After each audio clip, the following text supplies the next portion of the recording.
தாய் சஸ்ங்கிற தன்னுடைய பயோகிராபில வரலாற்றில் எழுதுறாரு. யாரு? சிவசங்கர மேனன், பாதுகாப்புத்துறை செயலாளர். ஓய்வு பெறும்போது இறுதி போர்க்கட்டத்தில் நார்வேயும் அமெரிக்காவும் தலையிட்டு பிரபாகரன் உள்ளிட்ட முதன்மை தளபதிகளை காப்பாற்றி ஒரு அமைதியான பேச்சுவார்த்தை நிகழ்த்தி ஒரு அரசியல் தீர்வுக்கு கொண்டு வரலாம் என்று விரும்பியது நான் சொல்லல, சிவசங்கர மேனன். அன்றைய டெல்லி தலைமையும் குறிப்பாக தமிழ்நாட்டு தலைவர்களும் அதை விரும்பல. தமிழ்நாட்டு தலைவர்கள் யாராரு?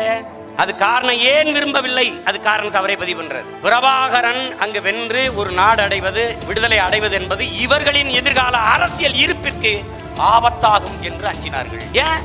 ஊழல் செய்ய முடியாது, லஞ்சம் பெற முடியாது, பெண்களை வன்புணர்வு செய்ய முடியாது, பாலியல் தொலை செய்ய முடியாது. ஏன்? பக்கத்துல ஒரு நாடு உலக புனிதன் மகா மனிதனின் தலைமையில ஒரு ஆட்சி நடந்து கொண்டிருக்கும். அங்க ஊழல் இருக்காது, லஞ்சம் இருக்காது, மது இருக்காது, கொலை இருக்காது, கொள்ளை இருக்காது, சூது இருக்காது, எதுவுமற்ற ஒரு நாடாக அது உயர்ந்து வந்துகிட்டு இருக்கும். பக்கத்துல ஒரு நாடு என் தலைவன் எப்படி ஆட்சி நடத்திருக்கா, நீ என்ன ஆட்சி நடக்கிறான்னு கேள்வி எழும். அந்த பயம்